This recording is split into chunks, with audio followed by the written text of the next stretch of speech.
Tudo em ordem? Sejam bem-vindos e bem-vindas ao Instagram.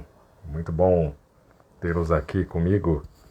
Cláudio Palermo, sextou, noite de sexta-feira, e hoje mais uma live onde eu vou conversar com o psicanalista Marco Bernardino e a gente vai falar sobre Da Construção em Análise.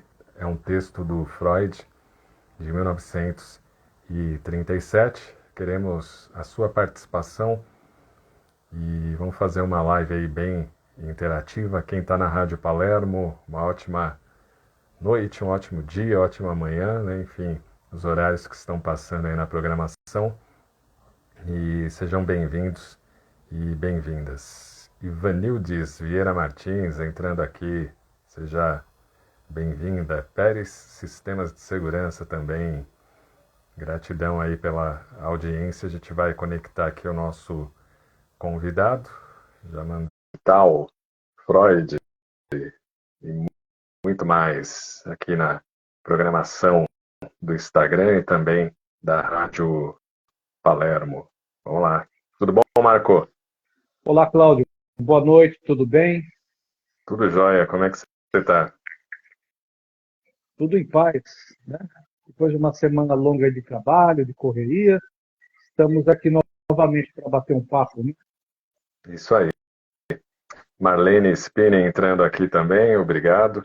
Marco, você escolheu aí o tema da construção e análise, um texto de Freud, publicado em 1937. Fique à vontade aí para já adentrar o tema e a gente vai batendo papo, conversando. Quem fizer pergunta aí, fique à vontade também, a gente vai falando aí no decorrer da live. Sim. É claro que nós estamos aqui numa live onde nós estamos falando para um público, né? Que não é um público necessariamente psicanalista, um público especializado, mas eu vejo sempre que são pessoas que têm interesse na psicanálise e sempre esses temas que se traz. É claro que vamos falar sempre assim na linguagem das pessoas, né? Que não tenham um percurso psicanalítico, né? Então, quando nós falamos das construções de análise, sim, é um texto que Freud publicou em 1937, né? Já se tratava de um Freud que já estava experiente nesse saber que ele criou em 1900 através do primeiro livro, A Interpretação dos Sonhos, né? E foram épocas, assim, esses anos todos, Freud foi revisando muitos conceitos que ele criou, foi, assim, fazendo um apuramento, por assim dizer, da sua, da sua teoria, né, do seu universo, desse arcabouço que ele gerou, 2 anos antes dele falecer, inclusive, né, que ele falece em 39. Então, esse texto, ele foi elaborado através de algumas críticas que foram feitas, aonde diziam que o psicanalista, né, o analista sempre estava certo. Até foi feita uma ironia, uma brincadeira falando, né, cara, eu ganho, coroa, você perde. Então, quer dizer, a pessoa em análise sempre estaria errada e o analista estava sempre certo. O que Freud, então, mostrou que não.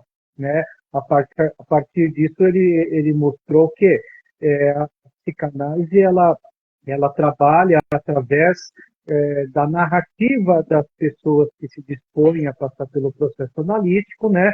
Aí usam-se todos aqueles elementos que são sabidos, os sonhos, né? Os atos falhos, xistes, tudo que a pessoa traz no divã, por assim dizer, passo de análise, são os elementos que o analista vai, na sua escuta atenta, na sua atenção flutuante, né? Ele vai, aí sim, aí a gente passa a entrar no porquê desse tema, a construir toda uma questão da pessoa em análise. Cada palavra que a pessoa traz, cada narrativa, seja de sonhos, de situações que ela vive, as manifestações do inconsciente que se dão justamente pelos atos falhos, quando a pessoa fala uma palavra querendo falar outra, por exemplo, né? Uma expressão facial, tudo o que a pessoa diz em palavras, em olhares, o analista está a poder fazer essa construção do que a pessoa traz na sua realidade psíquica, né, as suas queixas, as suas dores, tudo aquilo que forma e traz a pessoa até ao espaço de análise com a sua queixa, portanto, a sua narrativa. Então, a construção ela é um trabalho do analista através da narrativa da pessoa em análise, e que é um processo que não tem um prazo, não tem um ritmo específico ou padrão, mas cada caso é um caso. Cada pessoa em análise é um caso onde o analista vai, então, né, trabalhando, formando esse processo que eu costumo falar que é uma caminhada junto com a pessoa em análise e, inevitável e invariavelmente, ocorre essa construção para que, então, não que o analista chegue e fale a solução do seu problema é isso, mas que a própria pessoa vai falando, vai se ouvindo e, na verdade, essa construção ocorre com os dois, entende? Sim, é verdade. A que se deve, dentro dos seus estudos, essa manifestação do Freud, né, publicando isto para esclarecer as pessoas? Quer dizer que era uma crítica aí muito comum naquela época em cima do psicanalista relativa a essa questão de estar certo ou errado? Sim, porque sempre houve uma corrente contrária à psicanálise, e pelo menos a que eu tenho assim, mais informação sobre aquele pessoal da psicologia baseada em evidências. Né? Até pouco tempo houve aí uma grande, não tem uma briga, mas um embate entre Christian Dunker e um pessoal aí de determinada sociedade baseada nessa linha de psicologia baseada em evidências, né? E há pouco tempo também houve aí o livro lá da Pasternak do Orff, que bobagem, que também coloca a psicanálise e faz uma tábua rasa com outras, digamos assim, formas de terapias ou outros saberes que não teria uma evidência científica, sendo que no caso da psicanálise, primeiro que Freud era um cientista, era um neurologista, né? E vários outros grandes nomes aí que vieram depois de Freud também, médicos, o próprio Carl Gustav Jung, durante o tempo que ele esteve associado a Freud, ele era um psiquiatra, né? E tantos outros aí que tinham formação em medicina, o Lacan mesmo, né? Então, começa que eram pessoas que tinham uma formação científica. E depois a psicanálise também foi motivo de grandes artigos de revistas científicas de grandes universidades aí acreditadas no mundo inteiro. Então, eu acho até que é uma perda de tempo ficar brigando sobre isso, porque, na verdade, a psicanálise, a partir do momento que se tem que ela é um saber, e esse saber ajuda tantas pessoas, não precisamos ficar brigando sobre essa questão, se é ciência ou não, e por fim. Mas naquela época, eu falei para contextualizar aqui, naquela época já haviam críticos também, que eram pessoas versadas em ciência, que Freud começa o texto, mas não cita nomes, né? E aí ele traz essa ironização, que né, cara, eu ganho, coroa, você perde o serviço. Então, eu estaria sempre certo que eu sou um analista. Não é essa a ideia, nunca foi a ideia de Freud. Né? Então, essa escrita dele, esse texto dele foi para mostrar como que se dá o trabalho. E ele até faz uma analogia da psicanálise, do psicanalista a um arqueólogo, né? Porque com toda a narrativa que uma pessoa em análise traz, é como um arqueólogo, em dado momento, que ele vai num terreno lá, que teria aí uma ruínas de uma construção, e ele vai vendo indícios, né? E com esses indícios ele vai reconstruindo o que era inteiro há séculos atrás. O psicanalista com os diversos elementos, como eu falei aí, sonhos, né? Falhos e a própria narrativa dele em geral sobre qualquer que seja a base, o psicanalista também ele vai fazendo meio que uma arqueologia, trazendo coisas do inconsciente da pessoa em análise, né? A diferença é, até como Freud coloca, é que o arqueólogo, ele reconstruir a edificação ou o monumento é a finalidade em si, enquanto que o psicanalista não. Ele vai fazendo construções e segue o trabalho analítico com a pessoa em análise até que ela vá tendo seus insights, vá tendo seus, né, suas sacadas, e isso pode, como muitos falam, propiciar uma cura ou um lidar melhor com algo que a incomoda. Bacana esta explicação. Para você que está chegando agora, estou conversando aqui com o psicanalista Marco Bernardino. Ele escolheu um tema aqui baseado da construção em análise, texto de Freud, de 1937, mas mais atual do que nunca. Quem está aqui com a gente, Pimentel Terapias, obrigado pela audiência, seja bem-vinda. A NM Moraes está com a gente, Estúdio Ale.terapia, que tema maravilhoso, estou cursando psicanálise, que legal, seja bem-vinda. Seja Trump entrando aqui também, Cristiane Tibúrcio, obrigado aí pela audiência. Vocês podem fazer pergunta, viu, gente? Quem quiser fazer pergunta aí, aqui não tem essa coisa de pergunta boba, não. Toda pergunta é importante, a gente valoriza aí a participação de todos. Só a Cristiane falando aqui, muito interessante o tema. Agora, Marco, falando nessa coisa temporal, né? Porque eu vejo o Freud como um ser atemporal, porque todos os textos dele estão mais atuais do que nunca, e você, como psicanalista, acho que você pode falar melhor, né? Todos os desafios, os problemas que ele passou, os psicanalistas do início passaram, os de hoje também continuam passando, lógico, mudou a época, mas as situações de desafios, né? Situações de explicar para as pessoas realmente o que é a psicanálise, porque por mais tecnologia que a gente tenha hoje, o nível, né, de cultura, o nível de informação ainda é muito baixo, né? As pessoas não conhecem realmente a psicanálise.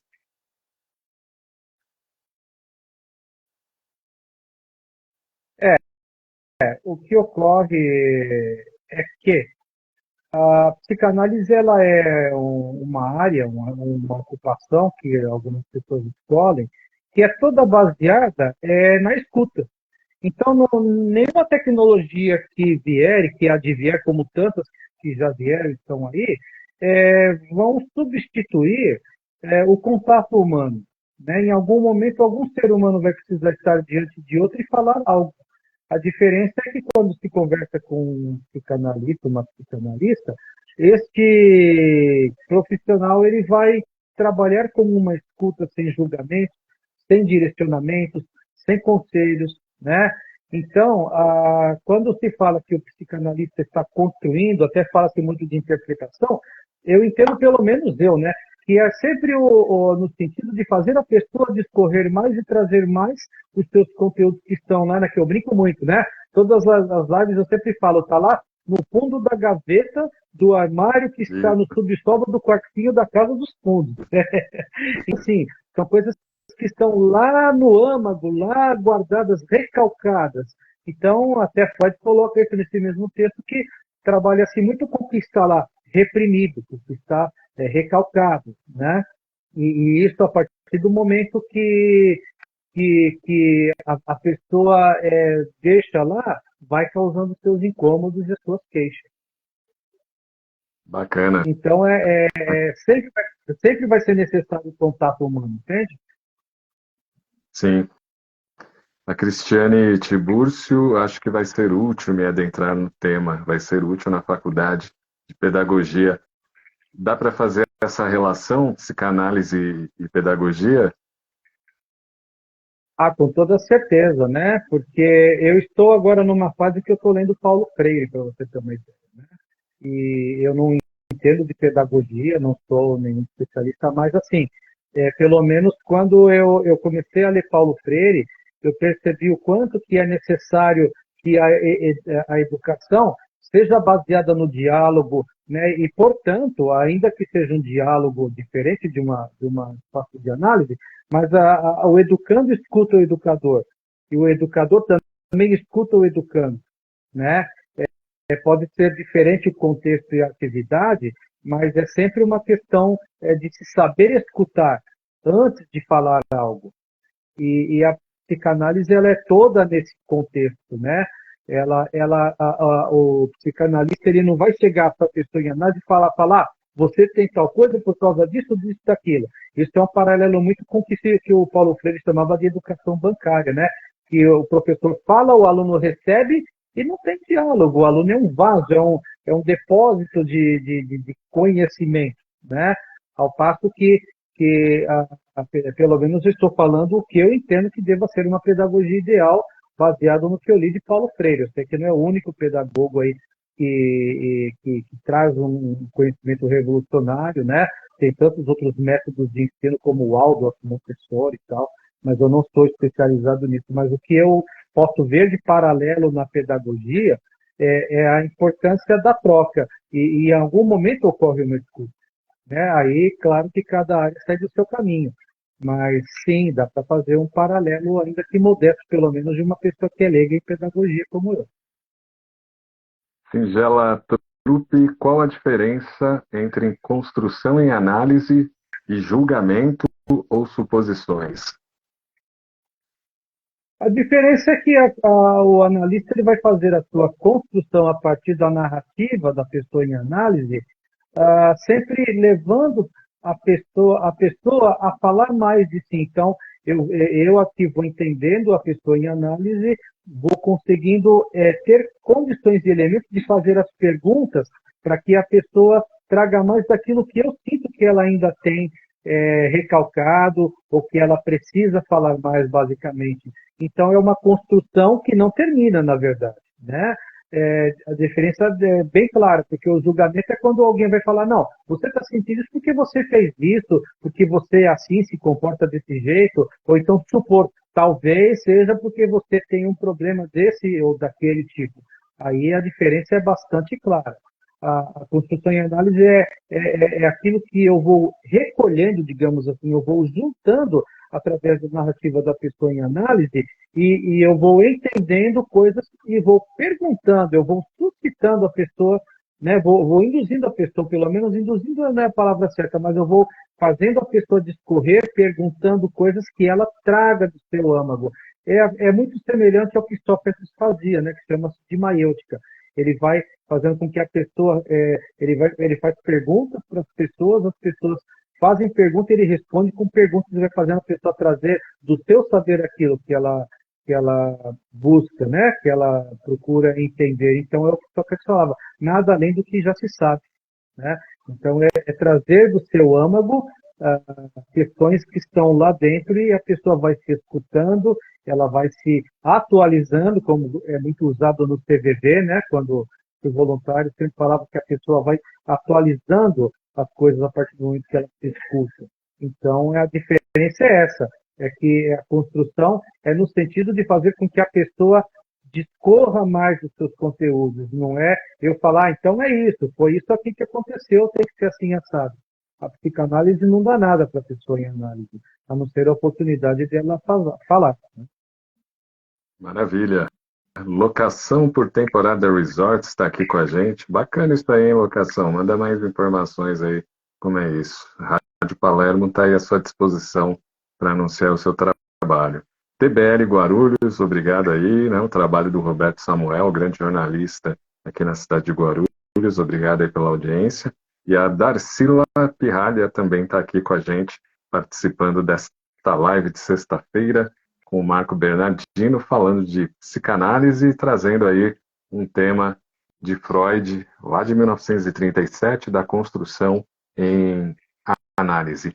Esse texto, Marco, a gente pode dizer que ele é muito mais voltado para os profissionais ou a pessoa que é leiga, ela consegue compreender também? Ela consegue compreender, né?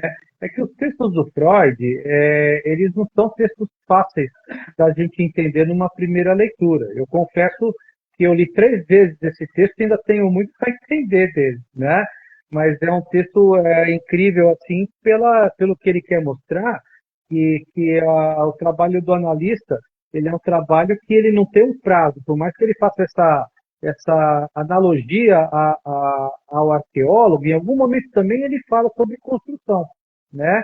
Ele fala que, por exemplo, numa casa você nunca vai poder fazer decoração se você não fez lá as janelas, as portas, né? A diferença é que na psicanálise muitas vezes nós temos que fazer coisas quase que paralelas em alguns momentos, mas que de qualquer maneira a gente, a gente vai sempre construindo uma situação para que o analisante possa fazer a sua narrativa e se ouvir e conseguir trazer à luz aquilo que é a sua queixa. Então, quando ele faz essa analogia do arqueólogo, eu entendo que a parte central desse texto, que aí dá para a pessoa que não seja necessariamente uma leitora, uma estudante de psicanálise, mas alguém que queira ler, consiga entender a dinâmica do trabalho do analista, certo? Então, sim, é um texto que vale a pena para todo mundo ler. Eu aconselho que, além de ler o texto, hoje no YouTube tem muitos vídeos de profissionais que vão falar sobre esse texto, como de praticamente todos os de Freud. Muitas vezes eles trazem uma linguagem mais clara, mais acessível, né? Por exemplo, Lucas Napoli, Saulo Durso, eles têm uns vídeos muito bons que falam disso. E mesmo que eles sejam também psicólogos e psicanalistas, mas eles já trazem para uma linguagem um pouco mais compreensível para todas as pessoas, pelo menos assim eu considero, né? Então, sim, objetivamente, todo mundo pode ler, não é uma coisa hermética, iniciática, né? Existem textos que são mais assim, mais complexos, sim, do Freud, né? Eu do 176, pelo menos que eu contei que Freud escreveu, eu li 50. E são textos que eu ainda preciso ler de novo, né? Porque a psicanálise é um estudo constante.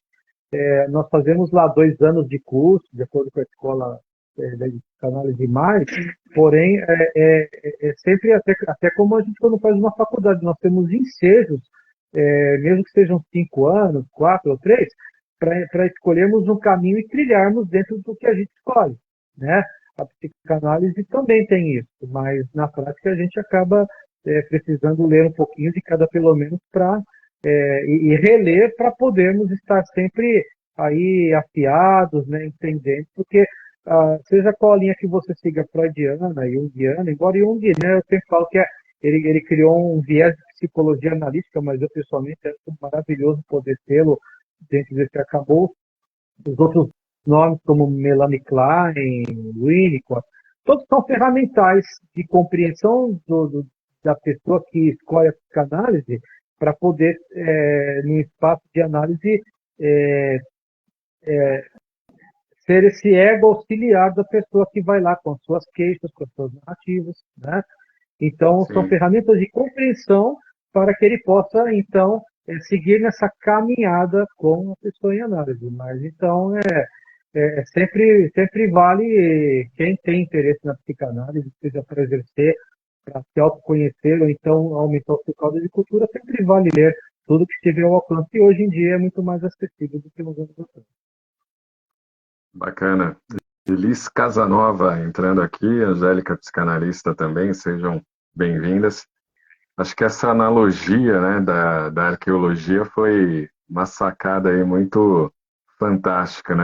Porque é como se fosse uma arqueologia da alma, né, da pessoa, e claro, com a contribuição e com a permissão dela, e o psicanalista acaba aí com as suas ferramentas, técnicas, né, com o seu conteúdo, ajudando nessa pesquisa aí, que não deixa de ser uma pesquisa histórica, né, da pessoa, porque você está mexendo ali com infância, mexendo com família, né? Então o Freud teve uma sacada aí genial de colocar a arqueologia como uma arqueologia da alma mesmo, né, Marco? Porque eu, particularmente, eu sempre tive muito essa coisa de fazer paralelos, né, com a psicanálise. Se eu não me engano, a última live nossa, antes dessa aqui, foi falando sobre convidando a pessoa a entrar, eu acho, né? A gente falou sobre também uma analogia de quando você recebe uma pessoa em análise, ela confia em você. Então, é como se ela deixasse você entrar na casa dela, né? E à medida que essa confiança aumentasse, você entrando nas partes mais íntimas da casa, porque a pessoa vai trazendo coisas mais íntimas dela para que ela possa, então, trabalhar todas as suas questões. Então, a arqueologia, ela entra no contexto da pessoa que é psicanalista, pelos indícios e as falas que a pessoa traz de ir montando esse edifício que está em ruínas, né? E, ao mesmo tempo, também, essa construção, ela tem um aspecto arqueológico, mas a partir do momento que isso toma uma consolidação, ela já vira algo arquitetônico mesmo, né?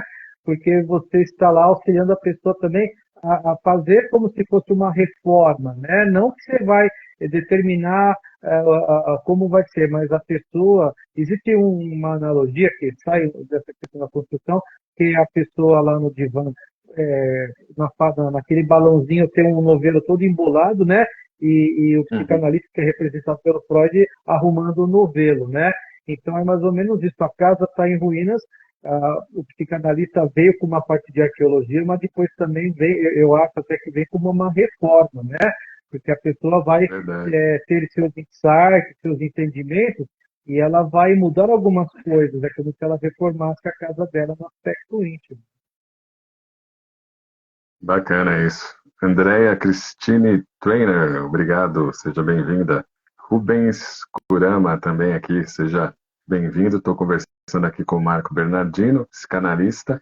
Agora, Marco, essa estrutura, né, que a psicanálise explica e mexe tão bem do ser humano, desde que ele nasce, ou até antes, né, porque a gente vê estudos da psicanálise de forma intrauterina, isso é uma característica mesmo do ser humano, ele vai pegar ali coisas da mãe e do pai desde da concepção, um pouquinho depois, quando já está formado o feto, ou existe outra forma de não ser tão influenciável assim?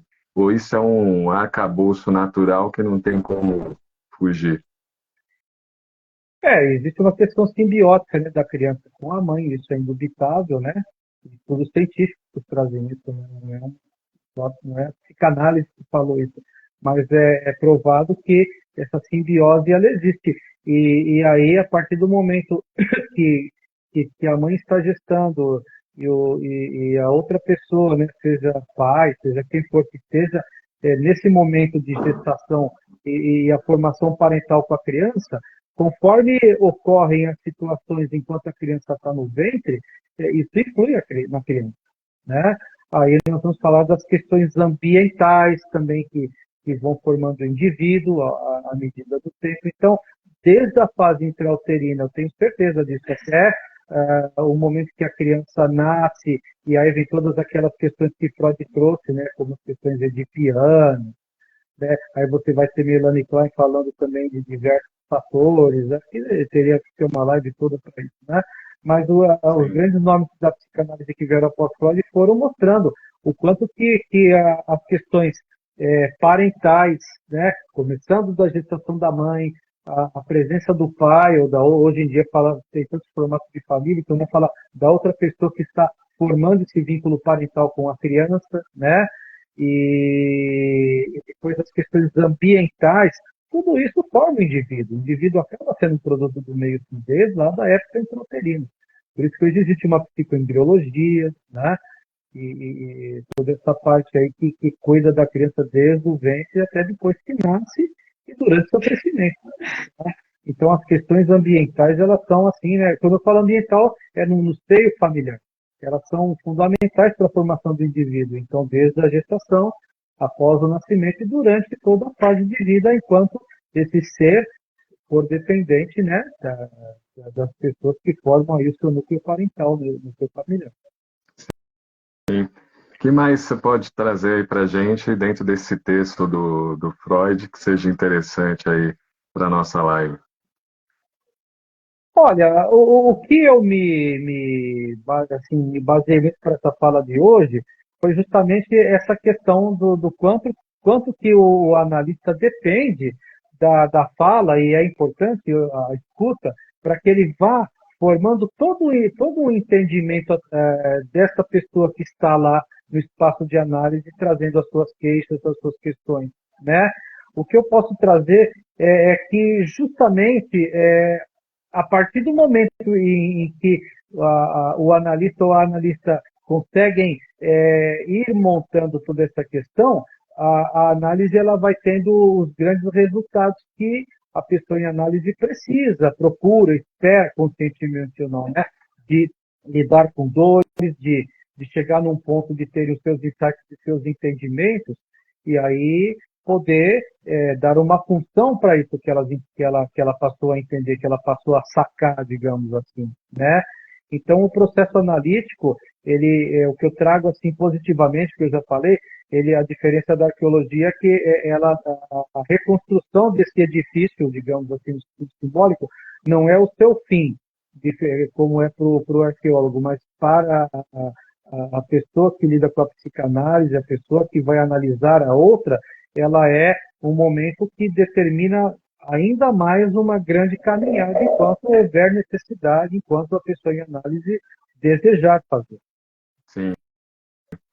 William 88509 está chegando aqui com a gente. Obrigado, William. Freitas K também, seja bem-vinda. A gente está conversando aí com o Marco Bernardino, falando de psicanálise, de análise, e tendo como base aí um texto de Freud de 1937. O Marco, conta um pouquinho aí para os nossos ouvintes e quem está acompanhando aqui no Instagram e quiser, né, fazer uma análise, conhecer mais do seu trabalho, quais as formas de contato? O contato comigo é pelo meu telefone, né? O 11 98460 0400, né?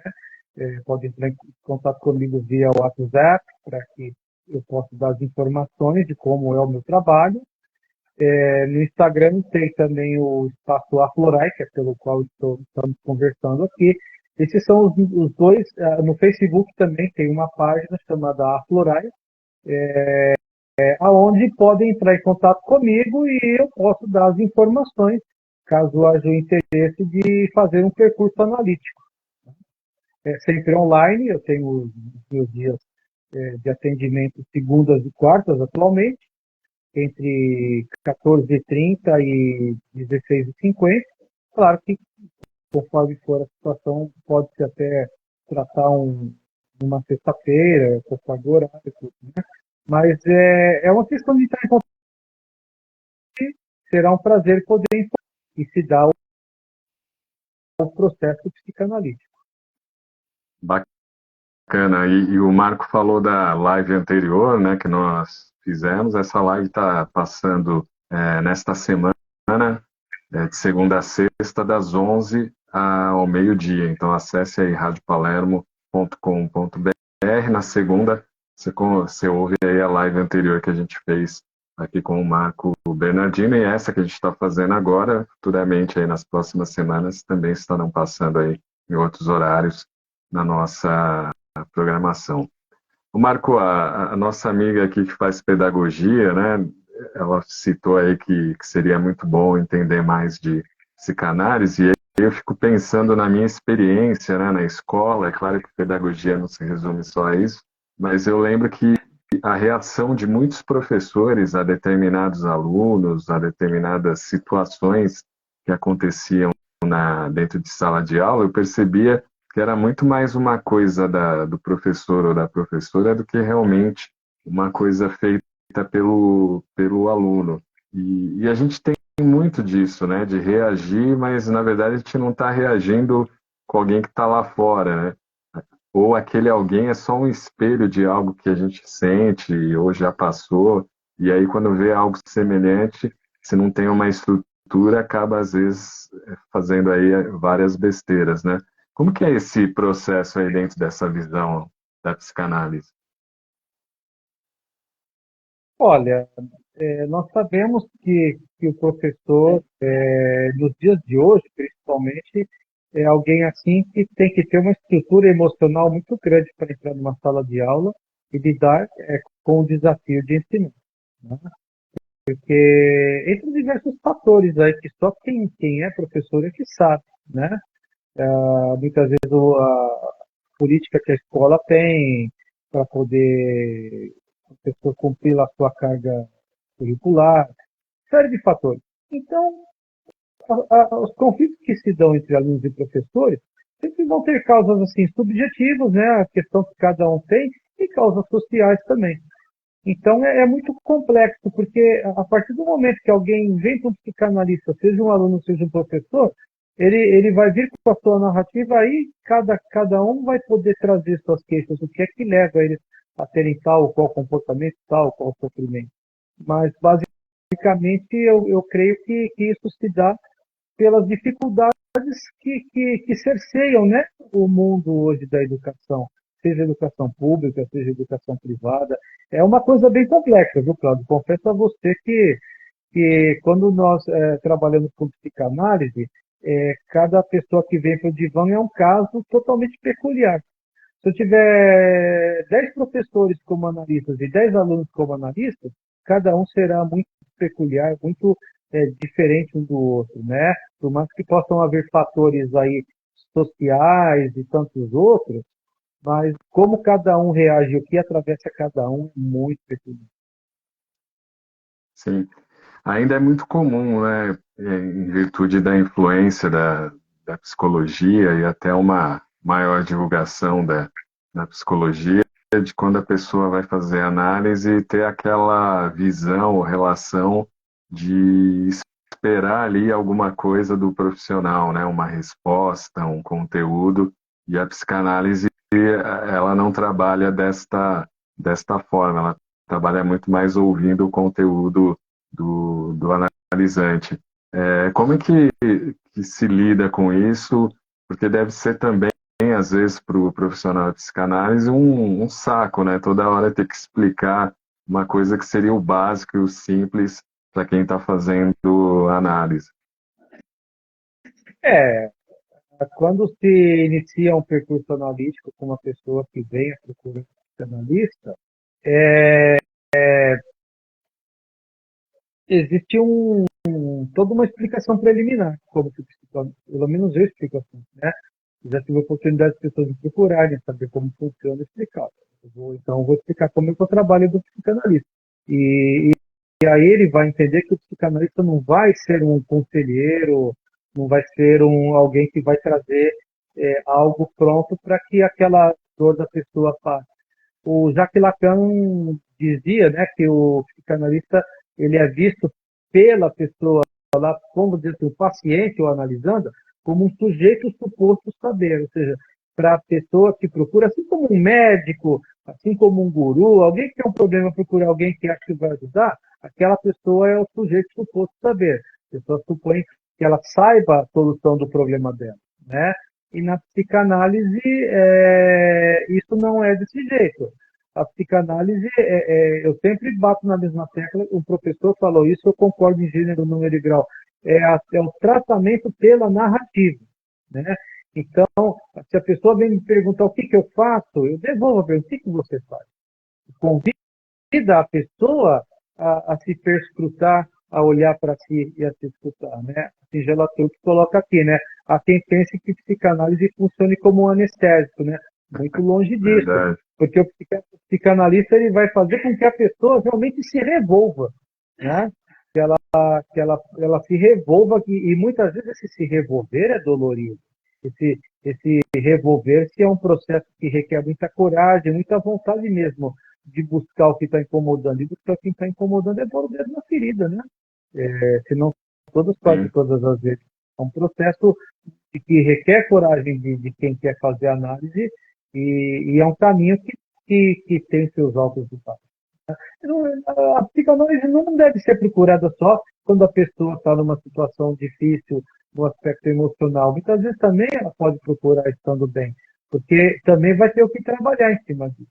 Pode parecer que não, falar, não, esse cara é chato, então ninguém pode estar bem se tem algum problema, não é isso que eu estou falando. Mas às vezes até entender bem essa questão do bem-estar é importante também, pelo menos para que ela busque um modo de viver a vida de uma maneira equilibrada, estruturada, compreendida, né? Esse é o grande desafio da vida no final. sim. Esses dias eu estava vendo relatos de astronautas que ficaram bastante tempo no espaço e quando eles voltam para a Terra, as pessoas em volta acabam percebendo ali algumas mudanças, a pessoa fica mais introspectiva, valoriza mais alguns momentos que até então não valorizava. E a gente tem vários relatos também de pessoas que vão para o hospital e voltam de forma diferente. Dentro da psicanálise, aqui a gente pode entender esse tipo de fenômeno de mudança, Marco. Como tudo que é de cada sujeito, é difícil a gente falar uma resposta genérica, né? Mas eu creio que nós somos seres de experiência, né? E muitas vezes, quando nós passamos por certas experiências, sejam elas traumáticas, sejam elas estáticas no sentido de um êxtase, sejam elas, em qualquer sentido, aquilo que te atravessa, aquilo que te alcança, de alguma maneira te convida a olhar para si, convida a ver a proporção da vida, te convida muitas vezes a ver o que faz sentido, o que não faz, o que é essencial e o que não é, né? Uma pessoa que de repente passou por uma experiência, como fala, de quase morte no hospital e que de repente volta, né?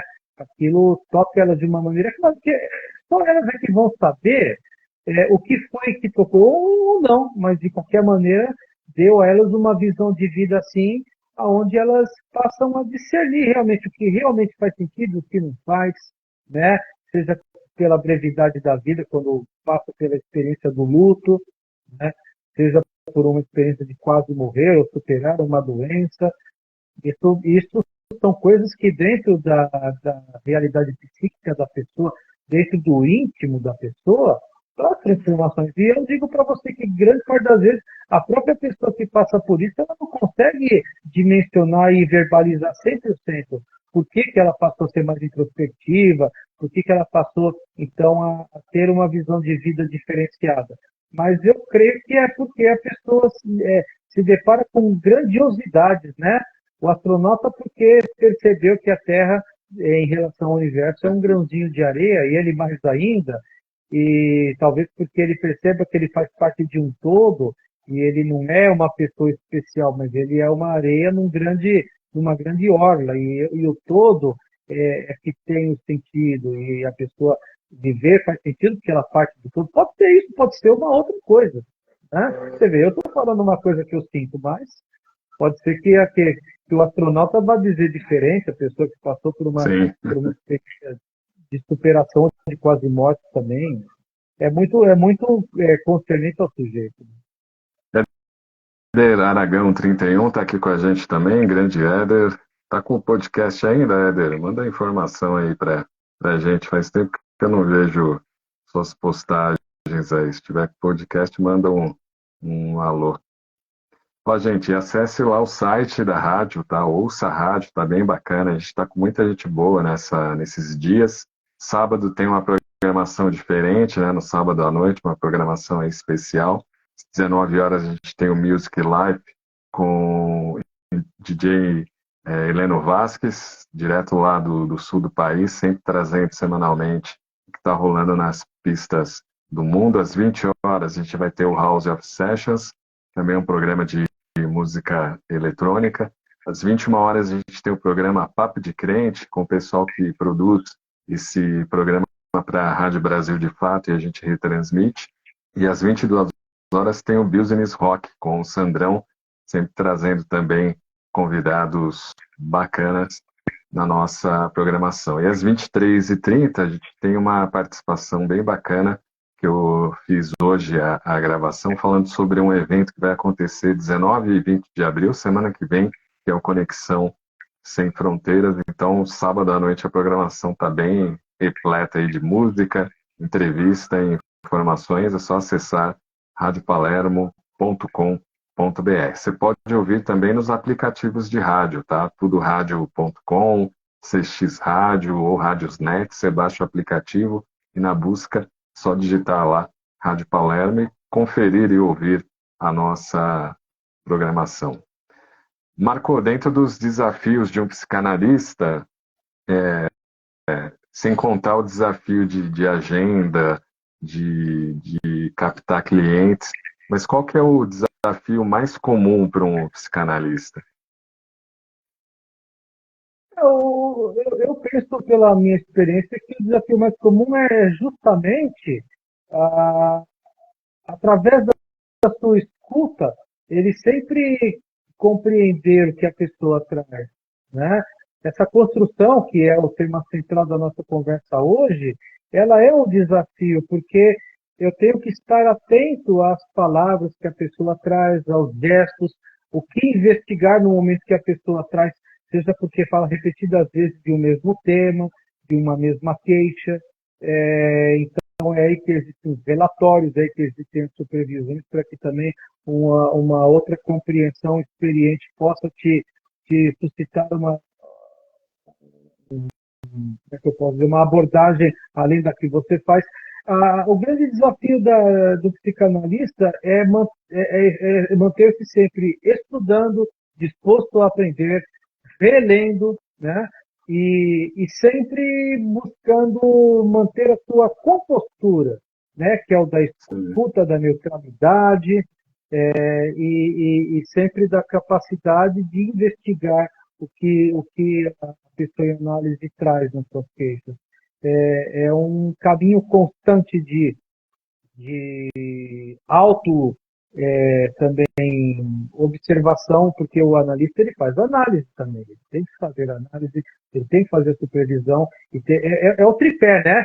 Teoria, análise e supervisão, sempre, para que o psicanalista ou a psicanalista mantenha-se sempre, digamos assim, equilibrado para poder exercer o seu trabalho e que esse trabalho não seja poluído por, de repente, situações que acabe o que a gente chama de contra-transferência.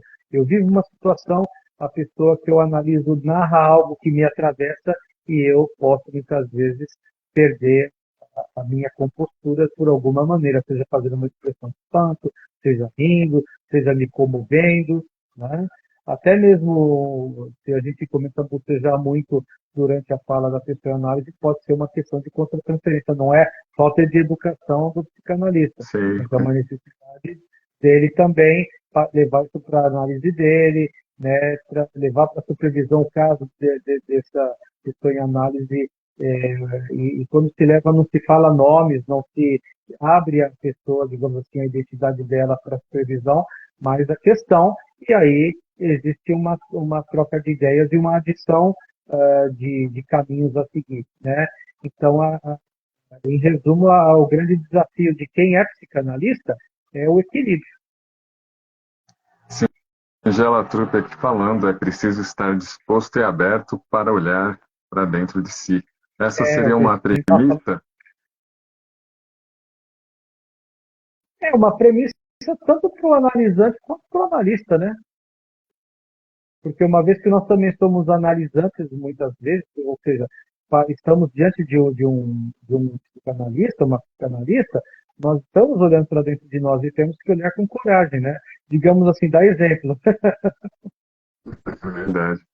Agora, existe algum texto, alguma coisa de Freud pensando, por exemplo, no futuro da psicanálise, se ele tinha alguma visão do que seria o futuro da área que ele criou, ele tinha alguma espécie de pensamento assim ou nunca se manifestou a respeito disso?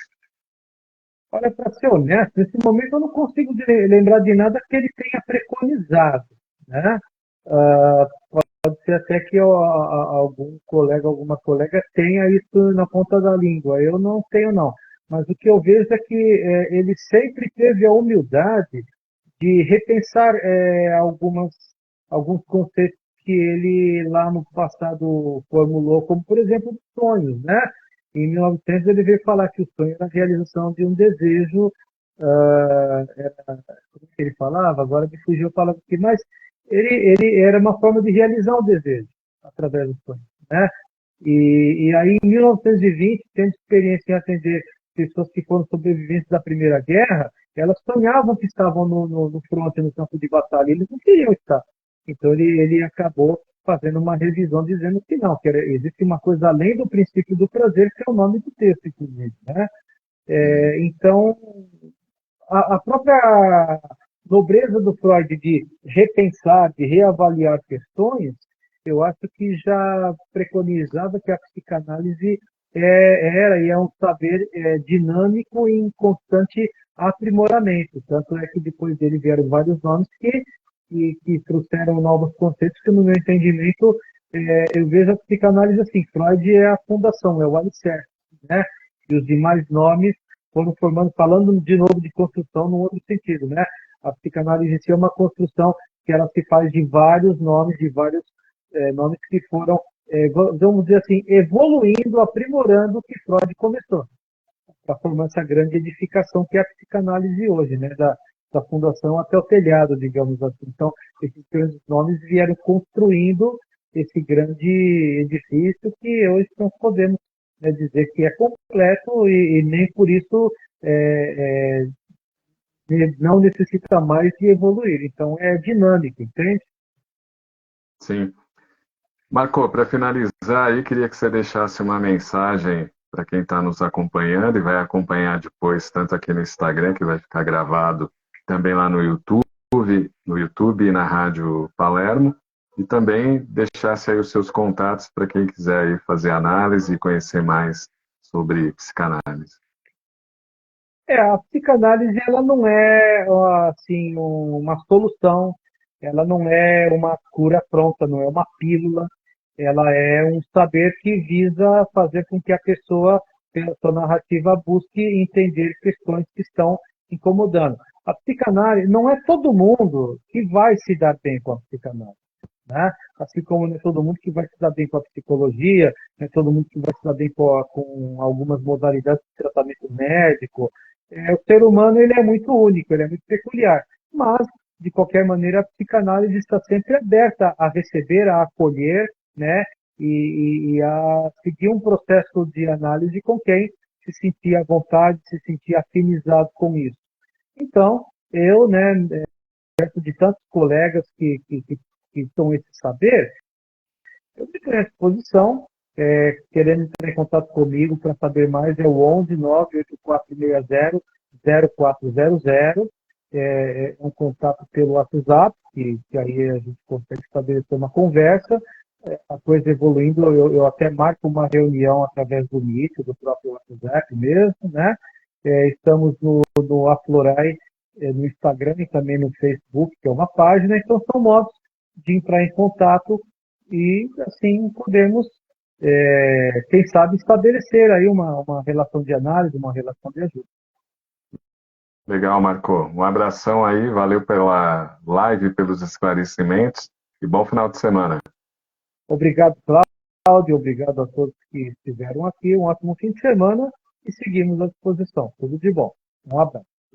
Legal, tudo de bom. Continue aí na sintonia da Rádio Palermo.